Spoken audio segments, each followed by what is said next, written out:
Hey everybody. Today we're talking about hypothesis test of a proportion. In case you guys didn't see, I posted two assignments that are due Wednesday tomorrow. One is on Khan Academy, but it's only 4 questions and it's multiple choice, so it shouldn't take you long. But if you're confused about how to log on there, send me a text, okay? So we're talking about hypothesis test of a proportion. So basically, we're starting to actually do the hypothesis test procedure. We already learned how to write our hypotheses in words and in symbols.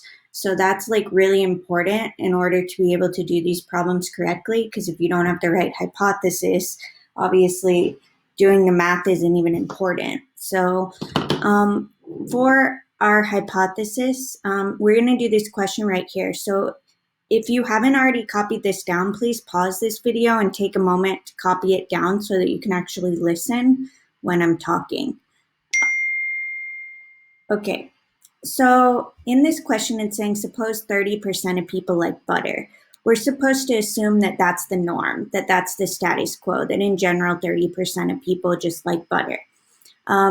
We want to know if the proportion has increased. So some scientist somewhere thinks that that proportion, the percentage of people who like butter, has gone up. So we're taking an SRS of 50 and we find that 22 people like butter. We're going to talk about this symbol later. It's alpha, but we're going to come back to that at a later date. So the first step that you're going to have to do is prove the conditions have been met. You guys remember the conditions. It's like, is it random? Is this sample less than 10% of the whole population? And the third one was PQ, N times P must be greater than or equal to 10, and N times Q must be greater than or equal to 10. So we are going to do those. We're just not going to do them right now, because right now I want us to focus on getting this new procedure down. So now you're going to write your two hypotheses and define your variables. Remember, HO is the fact that nothing would change. So in this case, the percentage of people who like butter is still 30%. After that, HA would be basically the researcher's hypothesis, so what they think is true. So they believe that the proportion of people who like butter has increased. So here I wrote them in symbolic notation. If you guys notice, HO always has the equal to. HA has the either greater than, less than, or not equal to. In this case, the word is increased, so it's going to be a greater than. And it's P because we're talking about percentages. So now I'm going to define my variables. P is the percentage of all people, of the population, which in this case, the population is all people, okay? So 30% of all people like butter, so that's P. Now out of your sample, that will give you P hat. So to get P hat, you need to divide 22 divided by 50, because that's the people, that's the percent of your sample that will like butter. So I just divided that and I got 0.44. You're going to need N, which you guys know is 50. And then we're going to be using Q instead of Q hat for these problems. So to get Q, you do 1 minus P, right? Okay, so one important thing to note. I'm going to try and explain to you guys the process of hypothesis testing. You always want to assume HO is true. It's the same as like when you go into a trial and there's a guy on trial for robbing a bank. You're going to assume he's innocent. And then you're going to try and prove he's guilty. That's what happens. Anytime you go to trial, you are left to, the jury is instructed to assume the person is innocent. Similarly, we always assume that HO is true, okay? So that's very important. And if HO is true, what that means is that if you had a normal curve, your mean is 0.30, okay? Because that's the average percentage of people who like butter, okay? Next, what you're gonna wanna do is compare your P hat value and see how far is it from your P value. So we have 0.44. To me, that looks pretty far away from my P value. So these two numbers do look far apart. If the numbers are really far apart, then you're gonna say, is there evidence that the percentage of people who like butter has increased? Well, yeah, because 0.44 is way above 0.30. However, you can't really make that kind of a statement or justification without knowing your standard deviation, which we'll get to in a minute. But I'm trying to give you guys the whole point of the hypothesis test, which is assume HO is true.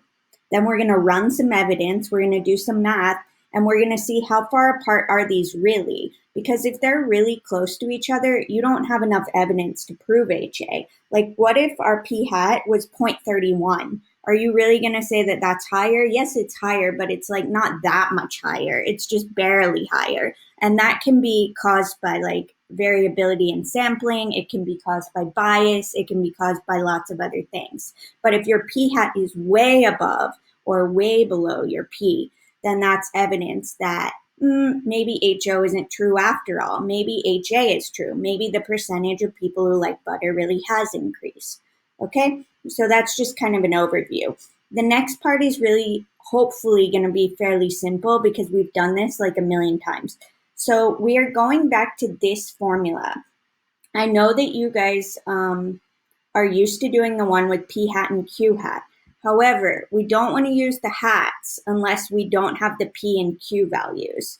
So the reason why is because you're trying to make a hypothesis and a conclusion about the whole population. You want to know the percentage of all people that like butter, right? Not just the percentage of your sample. When we did confidence intervals, we actually didn't have P and Q. You can go back and look. We didn't have them. That's why we used P hat in the formula. It was because we actually didn't have the value of P. Here, I have the value of P. It says 30% of people like butter. So I can use the P value to find the Q value, and I can use this formula without having to resort to using the hats. You only want to use the hats if you have no other option, because these values are more accurate to your whole population. Okay, so you guys obviously can see the math that I did here. I don't think I really need to explain that.